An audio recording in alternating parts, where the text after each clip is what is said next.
इथून Uber book केले एअरपोर्टसाठी आणि 5 मिनटात येईल. बॅगा रेडी आहेत. येस. मुलं इथं तुम्हाला थोडीशी टायर्ड दिसतील कारण त्यांची झोप झालेली नाही आहे. 1 वाजता उठले, अंघोळ वगैरे केलेली आहे कारण आता दिवसभराचा प्रवास. फ्लाईट पहाटे असल्यामुळं सगळा गोंधळ उडाला, म्हणजे धड झोपी नाही आणि उशिराही जाता येत नाही. त्यामुळे हे सगळं पहाटेचंच सुरू आहे आमचं. असं तर हिल स्टेशनला जातो आहे आणि मोठा प्रवास आहे. मध्ये चार्जिंग वगैरे करायला फोन मिळेल नाही मिळेल म्हणून पॉवर बँक पण आम्ही एक्स्ट्राची घेतलेली आहे.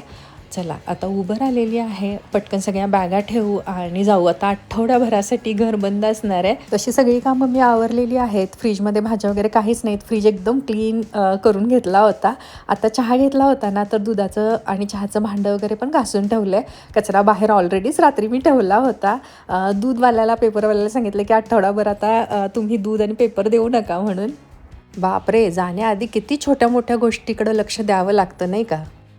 मला थोडं टेन्शन होतं की पहाटेचे 2 वाजता उबर बुक होती की नाही. कारण बऱ्याच वेळेला असं होतं की उबर 5 मिनटात बुक झाली की होते, नाहीतर बऱ्याच वेळेला कॅन्सल होत राहतात आणि यामध्ये टाईम जातो. 1-2 वेळा तर असं झालं की आम्ही ₹20 ₹50 एक्स्ट्रा ॲड केल्यानंतर बुक झाली होती आणि पहाटेचं म्हटलं की असा प्रॉब्लेम नको आणि त्यातल्या त्यात एअरपोर्टवर जाताना तर नको. इकडं तिकडं जाताना इझी असतं की थोडा वेळ झाला तर चालतो नाही का. तर आता आम्ही जवळपास 1 तासाभरात पोहोचू.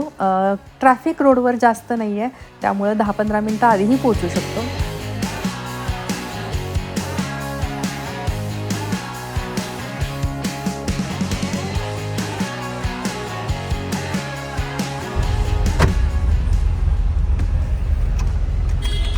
चला एअरपोर्टवर पोहोचलो जस्ट.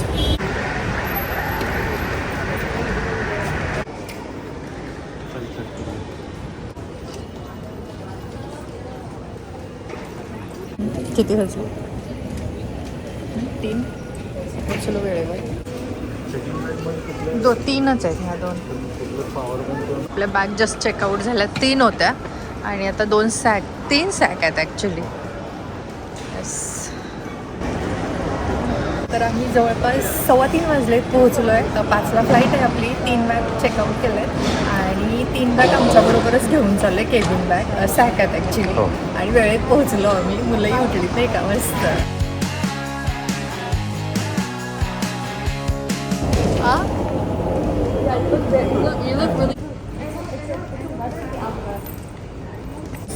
चार वाजलेत आणि मी बसली इथं बॅगा घेऊन. मुलं फिरत आहे तिकडं तिकडं कारण अजून 1 तास आहे. 4 वाजलेत. 5ला आपली फ्लाईट आहे.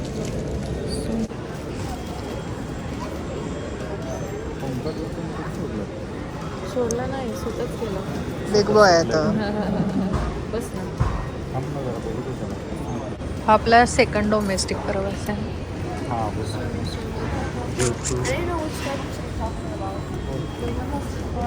ओमकारचं डिनर लवकर झालं होतं आणि आता त्याला भूक लागली आहे. फ्लाईटला सुद्धा अजून 1 तास अवकाश आहे म्हणून त्याच्यासाठी इथं मी सँडविच घ्यायला आले.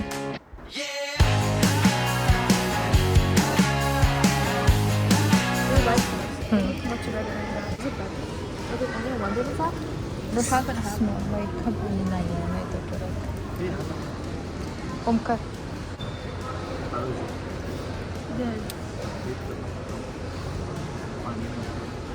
आहे की इकडं पण समोर आहे. घेऊन इकडं आहे ना. म्हणतो ना.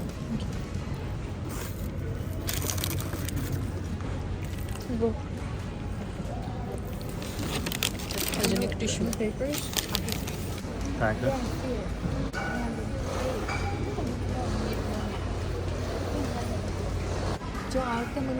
my god, is that one guy? So this whole discussion is going on about the sandwich.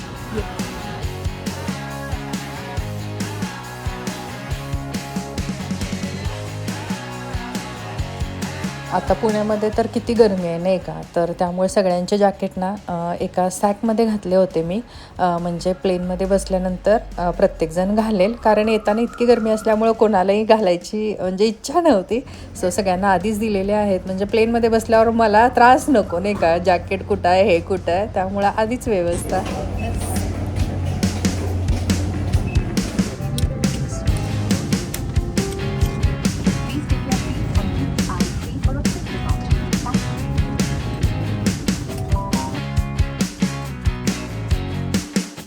तर 5 वाजलेले आहेत. आमचा प्रवास सुरू झालेला आहे. इथून आम्ही बेंगलोरला जाणार आहोत. इथं उतरल्यानंतर भेटूयात.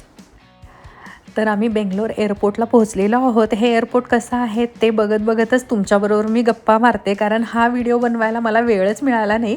दरवेळी तुम्हा सर्वांना माहिती आहे आम्ही स्वतः ट्रिपचं प्लॅनिंग करत असतो. हॉटेल वगैरे बुक असेल किंवा प्लेनचं तिकीट असेल, या सगळ्या गोष्टी आम्ही प्रॉपर मॅनेज करतो आमच्या वेळेनुसार आणि ट्रिपला जात असतो. पण या वेळेला आम्ही चाललेलो आहोत केसरी टूरसोबत. यस, त्यामुळे त्यांनीच सगळं प्लॅनिंग केलेलं आहे. आम्ही फक्त बॅगा उचलल्यात आणि त्यांच्याबरोबर जातो आहे. थोडी एक गोष्ट आम्हाला करावी लागली, म्हणजे केसरीचे सगळे प्लेन होते ना ते मुंबई टू बेंगलोर होते आणि आम्हाला पुण्याहून हवं होतं. त्यासाठी आम्हाला या ट्रिपसाठी एक्स्ट्रा पैसे द्यावे लागले, हे प्लेनचे जे काय असतील ते. कारण काय होणार होतं, पहाटेची फ्लाईट होती मुंबईपासूनसुद्धा. मग आम्हाला पुण्याहून मुंबईला जावं लागलं असतं प्रवास करून आणि तिथून पुन्हा पुढचा प्रवास. त्यामुळं आम्ही डायरेक्ट फ्लाईट घेतली आणि जे काही एक्स्ट्राचे चार्जेस होते तर त्यांनी त्या टूर पॅकेजमध्ये ॲड केले. टोटल आम्हाला किती खर्च आला ते आम्ही ट्रिपला जाऊन आल्यानंतर डिटेलमध्ये सांगू, टोटल किती खर्च आला तो. आणि आता सध्या म्हणाल तर आमची एकच फॅमिली होती पुण्याहून जाणारी आणि सगळे मुंबईवरून येणार आहेत ना, त्यांची 1 तास फ्लाईट नंतर येईल. आमच्याकडे आता वेळ आहे तर आम्ही इथं बसून ना नाश्ता करू, चहा नाश्ता, कारण सकाळी पहाटे आम्ही निघालो होतो ना, तर आता चहाची तलप आलेली आहे. चला बाहेर जाऊन चहा नाश्ता करू. आणि केसरी टूरसोबत आमची ही पहिलीच वेळ आहे. बघूयात आता हा एक्सपिरियन्स कसा असणार आहे. नेहमी आम्ही स्वतः जातो ना आमच्या मनाप्रमाणे, म्हणजे सगळ्या गोष्टी आम्ही सावकाश हळूहळू करत असतो. जशी म्हणजे दिवसातून 1-2 स्पॉट पाहणं, थोडा आराम करणं, एन्जॉय करणं ट्रिपला गेल्यानंतर हाच आमचा हेतू असतो. पण या ट्रिपमध्ये असं होणार नाही आहे. त्यांचे पूर्ण प्रॉपर प्लॅन असतात. या दिवशी या ठिकाणी जायचं, उठणं, झोपणं, खाणं पिणं सगळं असं म्हणजे प्रॉपर शेड्यूल आहे त्यांचं. कसं काय जमतं आहे आम्हाला बघूयात आता. म्हणजे अशी सवय नाही आणि कधी असं आम्ही केलंही नाही. ओव्हरऑल जो काही एक्सपिरियन्स असेल तो तुमच्यावर नक्कीच शेअर करू. एक चांगली गोष्ट म्हणजे आम्हाला म्हणजे कुठल्याच गोष्टीचं टेन्शन नाही आहे. नवरात्र एकदम रिलॅक्स आहे, कारण हॉटेल बुकिंग असेल, फॅमिलीचं म्हणजे त्याला टेन्शन असतं की प्रॉपर घेऊन जावं वगैरे, सेफ्टी वगैरे. पण आता इतक्या सगळ्या फॅमिली असणार आहेत त्यामुळं तो एकदम मस्त मजेत आहे, टेन्शन फ्री. ती एक गोष्ट चांगलीच नाही का. म्हणजे हॉटेलचं टेन्शन नाही, खाण्यापिण्याचं टेन्शन नाही आहे आणि एकत्र भरपूर फॅमिली गेले की ओळखसुद्धा होते, फ्रेंड्ससुद्धा बनतात नाही का. सो या रिलॅक्स होईल किंवा एक वेगळा अनुभव म्हणून आम्हाला हा घ्यायचाच होता. गार वातावरण आहे, थंडी वाजती आहे आणि आता आम्ही नाश्ता बघतोय. ऑफकोर्स एअरपोर्टवर नाश्ता थोडासा महागच असणार आहे. चला रेट बघूयात. तर आम्ही मसाला डोसा मागवला आहे, इडली सांबार मागवलं आहे आणि 2 चहा. तर आता 7:15 वाजलेत. आम्ही ब्रेकफास्ट करतो आहे. जवळपास 1500 रुपये झाले. 3 डोसा, 2 डोसा, 1 इडली आणि 2 चहा. सो येस 1500 रुपये. आणि मग अशी सँडविच घेतलं होतं तर ते जवळपास 300-400 रुपये झाले होते. Can I eat it? Papa, can I eat banana leaf?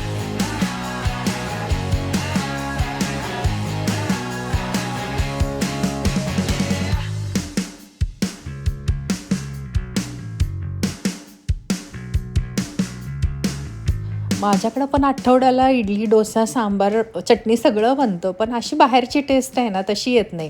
म्हणजे टेस्टी होतं पण सेम टेस्ट येत नसते असं. आणि आम्हा सर्वांना आवडतात इडली डोसा वगैरे. माझी लेक मात्र आवडीनं सगळ्या गोष्टी खाती आहे. ओमकारचाच प्रॉब्लेम येतो आहे, त्याला काही आवडत नाही. त्याच्या ठराविक काही गोष्टी आहेत तेवढाच तो खातो आहे. आणि आता त्याला असं आहे की मला हे नाही खायचं आहे आणि त्याला भूकी लागली आहे तर पिझ्झा किंवा काहीतरी घेऊ आम्ही आता. डोसा मागवले, मसाला डोसा. आम्ही मस्त क्रंचीनी गरमागरम भारी वाटते सकाळी सकाळी. आम्ही इथं चहा घेतला आहे आणि बिलकुलच चांगला नाही आहे. 2 सिप पिले आणि मी तसाच चहा ठेवला आहे. आमचे ह्या 2 कप चहाचे पैसे वाया गेले असं म्हणू शकता. ओमकारसाठी पिझ्झा घेतला, कारण इथून ना आणखीन 6 तासांचा प्रवास आहे, म्हणजे बेंगलोर टू हैदराबाद.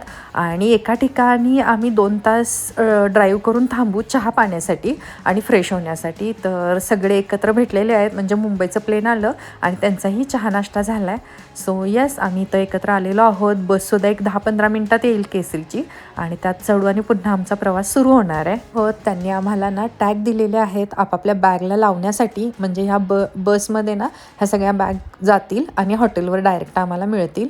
चला आता हा एक्सपिरियन्स एक्साइटिंग असणार आहे आमच्यासाठी. बेंगलोरचं एअरपोर्ट आम्हाला खूप आवडलं. म्हणजे बाहेर ना फूड कोर्ट होता, अक्षरशः सगळ्या प्रकारचं म्हणजे फूड मिळत होतं तिथं.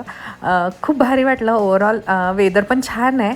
आणि आता म्हणाल तर मी थोडीशी नॅप काढते. 1-1.5 तासानं पुन्हा एका ठिकाणी थांबून आम्ही चहा घेणार आहोत आणि फ्रेश होणार आहोत. तर कालच्याच व्हिडिओला कमेंट्स आल्या होत्या की पूनम तुम्ही कुठे जाणार आहात, कसं जाणार आहात, कोणाबरोबर जाणार आहात, खर्च किती येणार आहे.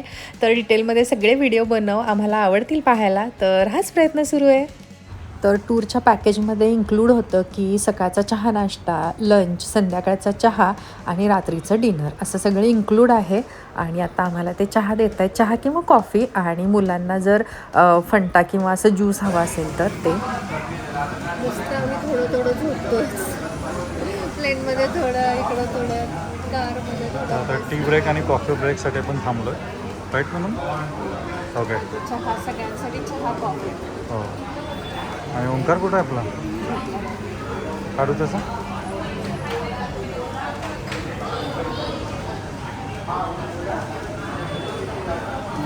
सकाळचा चहा इतका हॉरिबल होता की मी आता कॉफी मागवलेली आहे, एकदम छान मस्त. आता इथून पुढचं जे खाण्यापिण्याचं असेल म्हणजे चहा, नाश्ता, जेवण ते सगळं केसरी टूर पाहतील. ओंकारला म्हणाले 2 घोट चहा घे म्हणजे झोप तुझी जाईल. मी कॉफी घेतली, पूर्वाने चहा घेतला आणि आता पुन्हा पुढच्या जर्नीला आम्ही निघालेलो आहोत. 2 ते 3 तास लागेल, आय डोंट नो किती वेळ लागणार. तर या रेस्टॉरंटमध्ये आम्ही चहा घेतला आणि या बाजूला म्हणाल तर आपली बस आहे, यातूनच आम्ही आता भरपूर फिरणार आहोत. फक्त जे हिल स्टेशन असेल ना तिथं ते चेंज करतील, कारण एवढी मोठी बस तिथंपर्यंत पोहोचत नाही किंवा जात नाही, रोड छोटे असल्यामुळं.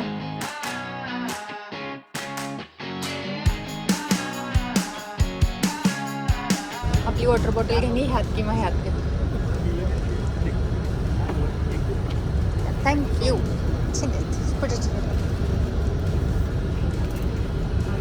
तर आम्ही हॉटेलमध्ये पोहोचलेलो आहोत. छान अशी माझी झोपसुद्धा झाली बसमध्ये.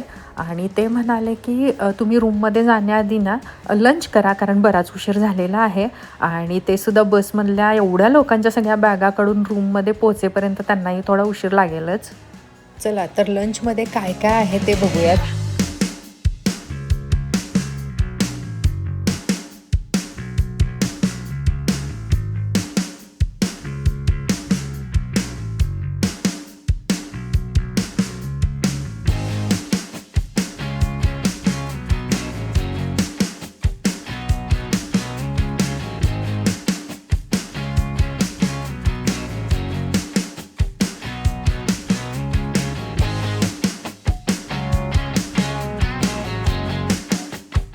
जस्ट आम्ही इथं पोचलो आणि आपली एक यूट्यूब फॅमिली भेटली. म्हणजे आमच्या टूरमध्येच आहे, पण सकाळी त्यांनी पाहिलं होतं पण लगेच प्रवास सुरू झाला, बोलता आलं नाही. आणि आत्ता त्या म्हणाल्या की मी तुमचे व्हिडिओ पाहते वगैरे म्हणून. छान वाटलं, म्हणजे कोणीतरी आपली यूट्यूब फॅमिली किंवा ओळखीचं या म्हणजे टूरमध्ये आहे.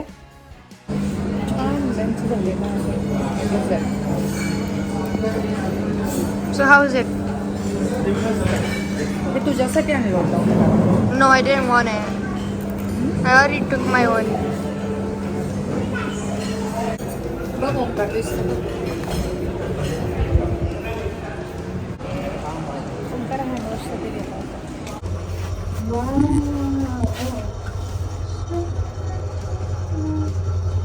Hey, look, you feel like I'm ते in. म्हणले फुल ड्रेस चालते, स्लीवलेस असेल तर जॅकेट घाल. Why does this feel like sky view? Omkar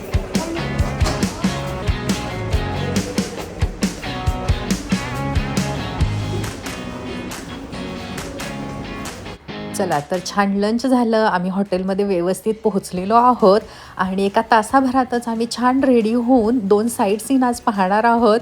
I know hectic होणार आहे, पण बघूया आता कसं होतं आहे.